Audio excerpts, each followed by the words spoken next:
May I ask General Torre, did you handle the arrest of former President Duterte properly?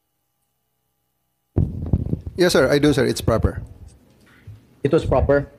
But when I saw the video, it was really, for me as a citizen of this country, it was really unbelievable. It was a very, very big disappointment. Because I can relate, General. Because when we were arrested, way back 2001, together with my father, the same thing happened. All right, we were in the wee hours of the morning. We were the policemen barged in our hospital room at the Veterans Memorial Hospital.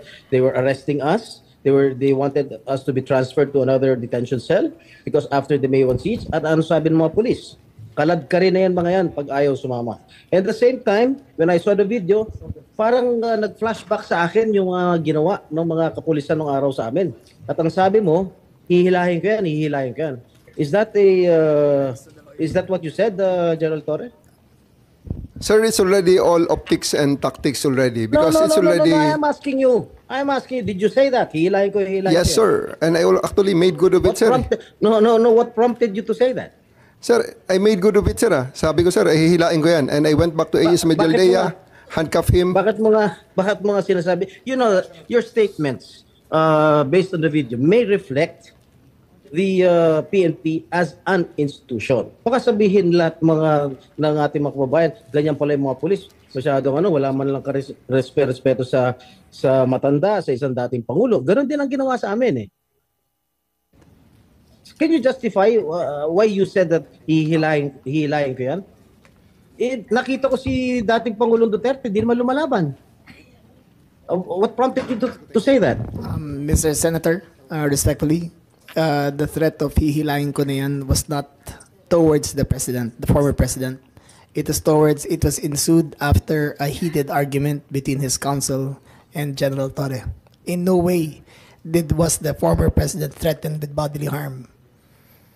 Yes, Who was addressing the sinong sinasabihan ni General Torre? Was it the lawyer or was it the former President Duterte? Lawyer, sir, Attorney Medialdea. And actually, sir, after that, I actually went back to him, placed handcuff on him after reading him his rights and arrested him for obstruction of justice. And after that, sir, I brought him to the bus and came back again and told Attorney Delgra he's next. And again, sir, I will reiterate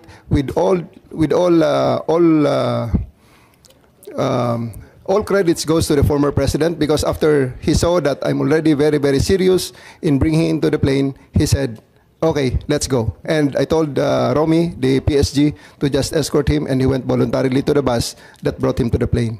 sisingit lang ako Senator Jinggoy. Kasi binabasa ko dito yung standard operating ng PNP. Ang liwaliwanag naman eh, no torture, no force, no violence, threat, intimidation, or other means to vitiate the free will to be used against the arrested person. Eh di the more so, yung mga kasamahan ng arestado. Eh sabi mo nga, ikaw na nag-admit forcefully. Eh talagang you used force. Eh bawal po yun. Ma'am, it is, I placed ES Medialdea under arrest for obstruction of justice. Sabi nga ni Senator Jinggoy, hihilain mo pa. Yes, ma'am. I did because I have to get into their heads to make them to make it very, very clear to them that we are already very, very serious of loading the president to the plane. General, pinapaliwanag mo, pero bawal ang paggagamit ng dahas, ng pananakot, ng intimidation, or any other means. Ang liwanag nasa kapulisan yan Just to be clear, operationally, there was obstruction of justice. It was the decision call of General Torre to place him under arrest for obstruction of justice. Now let us separate what happened to the president.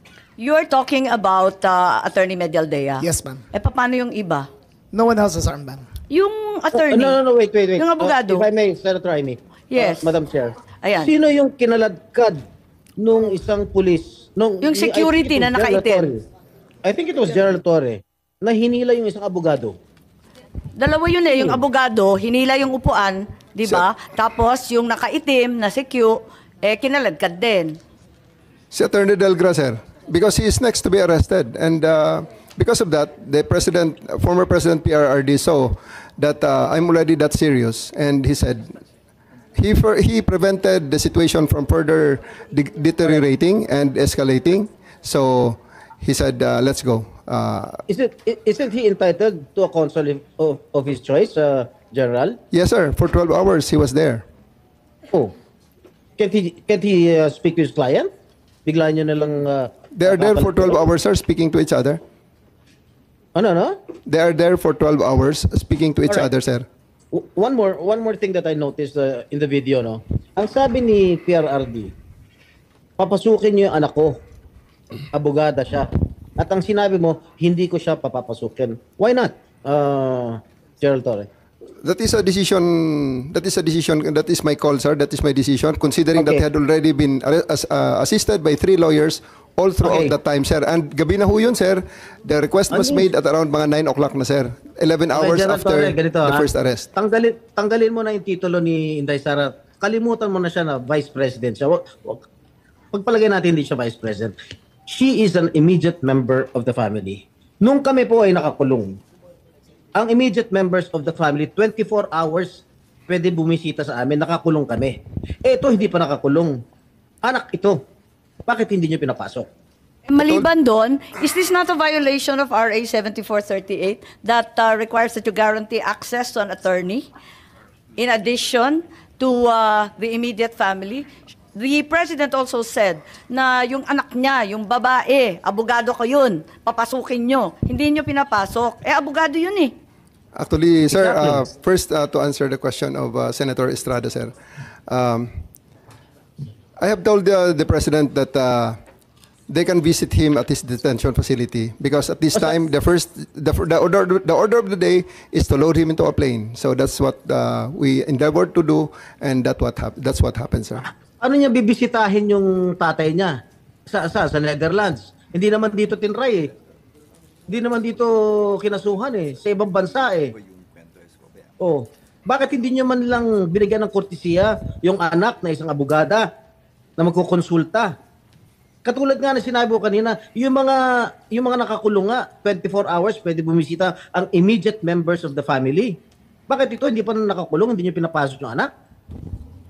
Our mission at that time, sir, is to deliver him to the My God. body Kahit who issued the anong warrant, mangyari, sir. Nasa batas yan. Nasa batas yan, General. Immediate members of the family, lawyers, priests, etc., etc. I should know. Nanggaling ako dyan. Tapos ito, hindi naman nakakulong. Again, I am not defending President Duterte. I'm just explaining the rights of an accused. Because naging akusado rin ako. And I don't want that to happen to anybody else. Alam niyo mga kababayan, sa ginawang ito na pagpapaimbestiga ni Senator Amy Marcos patungkol sa pagkaka-aresto ni dating Pangulong Duterte, nagmukha pong kontrabida si PBBM at ang kanyang administrasyon. Kasi yung mga taong ginisa nila dyan, sila General Torre, CIDG, DILG at saka DOJ, if I'm not mistaken, under po yan ng executive eh. Under ni PBBM, mga tao niya yan. So para po sa akin, nagmukha po silang kontrabida sa publiko at nagmukha pong kawawa ang mga Duterte. Yan po ang naging resulta, in my opinion, yan po ang naging resulta sa ginawang pagpapaimbestigang iyan ni Senator Amy Marcos. Binigyan po ni Senator Amy ng platform ang mga kakampi ni dating Pangulong Duterte para makakuha ng simpatya sa publiko. At again, nagmukha pong kontrabida si PBBM at ang kanyang admin. Para sa akin, napaka-unfair na gigisahin nyo si General Torre dyan at ang kanyang team dahil sa ginawa nilang pag-aresto, considering na yung stand-up tumagal nga yata ng 11 hours or mahigit eh. So, kung hindi pa nagbigay ng sobrang habang pasensya at maximum tolerance ang team ni General Torre, ano pang tawag nyo doon? Sobrang nagbigay na sila ng pasensya. Si dating Pangulong Duterte ayaw mag-fingerprint, no? Ayaw magbigay ng fingerprint. Meron silang mga pagsuway, may obstruction of justice. Sinasabi nila, may harassment, merong pananakot. Ano palang ginawa dito? Diyan sa pulis na yan na pumutok na yung noo. Hindi nyo man lang, yan sana pinatawag nyo para tanungin nyo kung ano nangyari, bakit pumutok ang noo niya. Hinampas yung noo niya ng cellphone. Hindi po ba mga kababayan? Tapos ngayon, pagmumukain nyo pa rin masama yung mga pulis, eto nga sobra eh. Anong harassment at pananakot ang sinasabi nila Senator Amy doon sa kampo nila dating Pangulong Duterte? Kung ito naman yung nakikita natin na ang pumutok ang ulo, ang noo, ay yung sahani ng kapulisan sa team ni General Torre, mga kababayan. Hindi po ba nakakasama ng loob? yung parang gusto nilang mangyari ni Senator Amy at saka ni Senator Jinggoy, mag-adjust ang polis sa akusado, no? Sila, yung polis ang mag-a-adjust at ibigay ng ibigay ang kagustuhan ng hinuhuli nila, no? Na pagbigyan ng pagbigyan, hindi tama yun. Sila yung authority eh. Ang narrative nga nila, di ba, nung nakaupo si dating Pangulong Duterte bilang president, ang narrative, pag walang ginagawang masama, wag matatakot, walang dapat ikatakot, sumunod sa authority, submit yourselves to authority. Di ba, yun ang sinasabi nila lagi, at doon ka na lang sa presinto magpaliwanag. O ano palang nangyari sa ganung narrative ngayon? Pag hindi beneficial sa inyo, hindi nyo gagawin. Eh noon nga, di ba, naalala natin sa Quadcom, may isang kamag-anak ng EJK victim sabi sa kanila, pinaalis yung pamilya nung huhulihin yung na EJK, nung huhulihin yung suspect, pinaalis yung pamilya, pagbalik, patay na yung kanilang kamag-anak. No? So, ayun yung matindi, no? Walang due process at walang paggalang. Tapos ngayon, sobrang haba na nga ng stand-off na binigay ng oras nila General Torre na nagsasalita lang ng parang scare tactic si General Torre para iparamdam sa kanila na seryoso sila, na dapat silang sundin at sinoseryoso. Sa sobrang haba ng oras na stand-off na yun, na nagtiyaga sila General Torre, nagsabi lang siya na hihilahin, hindi naman si dating Pangulong Duterte yung sinabihan na hihilahin. Nagsabi lang siya ng ganun bilang scare tactic. Ngayon, inaano nyo, binabatikos nyo? Tactic kayo ng otoridad eh. Wala namang ginawang violent or panghaharas talaga. Yung nag-obstruct ng justice, inaresto, binasahan ng Miranda rights. Nasa proseso pa din, mga kababayan. So talagang itong ginawa ni Senator Amy, nag-paint ng negative image sa admin ni PBBM, kay PBBM at sa mga tao niya. Nagmukha silang kontrabida at nagmukhang kawawa ang camp ng mga Duterte. Senator Amy, sana ma-realize mo na mas maraming Pilipino, ayan nakalagay dyan, Palace thankful majority of Pinoys back accountability for Duterte drug war killings. Maraming Pilipino ang sumasang-ayon sa mga polisiya at aksyon ng kasalukuyang gobyerno. Si Senator Amy, hindi ko alam kung sumasang-ayon siya, no? Bakit siya nagpapa-imbestiga ng ganyan? Sobrang nakakalungkot lang dahil pinagmukha talaga nilang kontrabida si PBBM at ang kanyang mga tauhan, and pinagmukha nilang kawawa ang Duterte camp. Ang alam ko, naka-break sila hanggang June, kaya nga hindi natuloy yung impeachment trial ni BP Sara kasi naka-break sila hanggang June O bakit ngayon bigla kayo nagpa-hearing, nagpa-investigate? So halatang halata kung sino ang pinapanigan nyo dito. Halatang halata kung sino yung mga naandun, sila yung mga kumakampi po talaga sa mga taong kumakalaban sa Pangulo. No? Sana man lang, ma-realize ni Senator Amy yan. Pero, eto, no, akala nyo nakakatulong yan sa inyo? Kay dating Pangulong Duterte, sa akin pong palagay hindi yan nakakatulong. Dahil sa ginawa nyong yan, malalaman niya ng ICC, makikita yan ng ICC. Ang mensaheng pinapahatid ng investigation na yan sa ICC is, mas mauunawaan nila na mas mahihirapang makakuha ng hustisya ang mga biktima dito sa Pilipinas dahil ang dami palang kakampi ni dating Pangulong Duterte. So yan ang mensaheng matatanggap ng ICC na pambihira yung mga senador doon. Kinwestiyon at binatikos, no, ang pag-aresto na ginawa natin at yung mga arresting officer talaga namang ginisa nila. Anong marirealize ng ICC dito? Maraming kakampi, si dating Pangulong Duterte dito, kaya mahihirapang makakuha ng hustisya ang mga biktima, ang mga sinasabing biktima.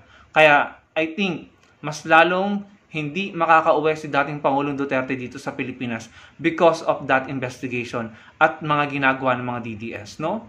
So, yan, sige, pasamain nyo ng pasamain yung imahe ng gobyerno, no, ng Pangulo. Pero hindi nyo nare-realize. Bumabalik sa inyo, nagba-back to you, no? So, yun lang mga kababayan, ano pong na-realize nyo at anong mensahe ang nakuha nyo after watching the investigation? Maiksing clip lang yan pero mahaba po yung investigation. Nakakadismaya po talaga. Ilagay nyo lang po ang komento nyo sa comment section ang inyong opinion. Pakilike po ng ating video at magkita-kita po tayo sa susunod kong video. Salamat po.